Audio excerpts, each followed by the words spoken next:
Hey guys, Infidel1258 here. Today we got some new legends to look at, so I wanted to jump on and let you know what I'm seeing and what I'm thinking about these new amazing legend cards that are being released pretty shortly. What is it, 14 days? Yeah, 14 days from today. We previously saw Sanctus Vicar, Eleanor Bravefoot, Night Stalker, which was my favorite, Delia, which I didn't really, Rune Arcanus, which I'm a little bit questioning, and Rick Launimon, which I think blow me away. But we know now that there's going to be another brand new release coming. So coming into official announcements on the Splinterlands Discord and hitting up the docs, Splinterlands release notes, we're going to see the new Hall of Legends. And we see here, the next here is Nephket. At the same time, Meriput, Mossmender. This will probably be a shorter video because I see two main points of consideration.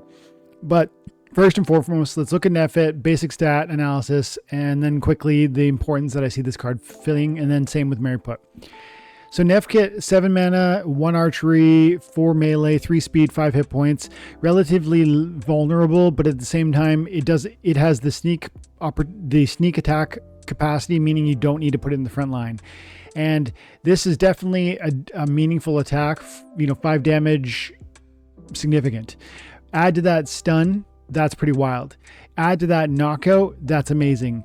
Compound that with piercing, now we're getting really interesting. And also, since archery fires before melee, the 1 damage output is almost like a setup jab, where you get that meaningless 1 damage out. It has a 50% chance to stun, and then what? You follow up with a 4 bomb, which is actually a knockout 8 bomb for double damage. And all that with a kit that's under 10 mana with the Divine Shield to help your resiliency. I feel like every vulnerability that this card could have, it's offset against. Meaning, like, what would be some of the weaknesses? 5 hit points is not enough. Well, Divine Shield. Well, 1 archery is not significant. Well, hang on a second, that archery is going to set you up with a 50% chance to stun. That doubles the damage on the melee. Or 1 in 4 is not that bad, not that significant. Well, wait a second, piercing goes through any armor. It seems like an excellent card, like a really excellent card. I really do think this is quite powerful. I almost think of it as, the archery is not significant, but that stun potentiality and that knockout potentiality and the combo therein is what makes this card really special. And as far as I understand, now I want to know this in the comments, I don't think knockout would be restricted by force field, but also it's not going to be often that a force field is going to be in the rear position for that sneak. Yes, I know there's certain magic taunts that can attract my attention, but remember, at least in the modern league, some of those taunts are going to disappear soon. So, in the modern format, I believe, depending on what the new taunts are that come with Conclave Arcana, I think this card's going to be really powerful. It's going to be really significant, and it's going to be, I think this is probably must have. I really do. I think it's that good. And I think because of all those reasons I said, piercing in conjunction with the stun, in conjunction with the knockout, the limited archery, which you might say is too small, but wait a second, it's going to drop a stun, which gives me a knockout.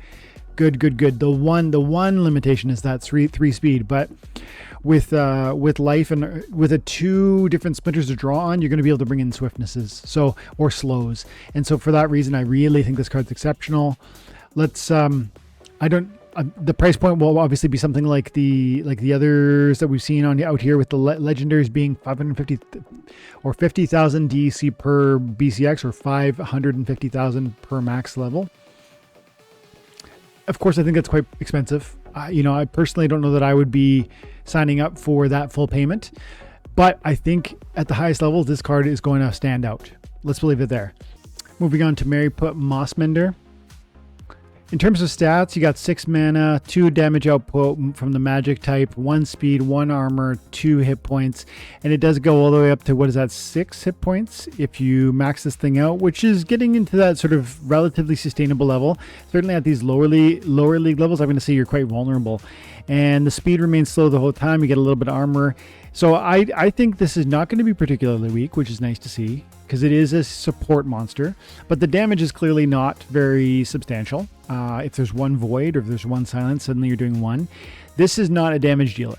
We have a damage dealer, we have a support monster. Meriput Mossmender is a support monster, but it's a substantial support monster. The echo functionality, which we're going to get into here in a second, is serious. The cleanse, the repair, that's where the money is in this card, and I do think it's significant. Let's talk about it now. With Meriput, the unique conversation or sales pitch is this new ability, which is called Echo. The rare monster gets a new ability, Echo, which active abilities, repair and all healings and cleansing abilities trigger twice per round. That is a ridiculous synergy. That is an absolute insane synergy. So I guess it's just for Meriput Mossmender. Like the Echo applies to Mossmender's abilities. Makes me wonder, think of how crazy this would be if there's a tactic summoner that comes in Conclave Arcana that enables a tank heal, or that enables a triage, or that enables both. If you could slap both of those on Meriput Mossmender, I would argue that is going to go crazy. That's going to be ludicrous. It's going to be super powerful. But as it stands, based on what I'm seeing here on X, it sounds to me as if it's just going to be applying to the repair and the cleanse that are applicable on that card, not the team-wide. It won't be a team-wide buff, just the one. But that's huge too. Double repair is very significant, especially with the life team, where we see a lot of, there's flank monsters, there's armor strike monsters, there's void armor. There's very significant considerations for that.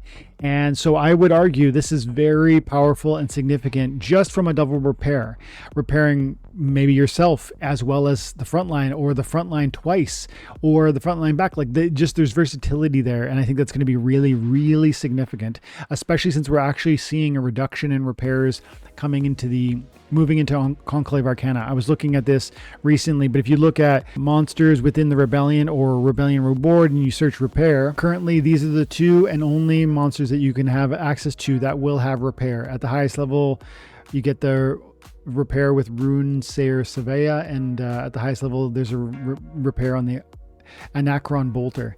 And so repair is really significant for the life team, and it is limited in number now that Chaos is going to be moving out.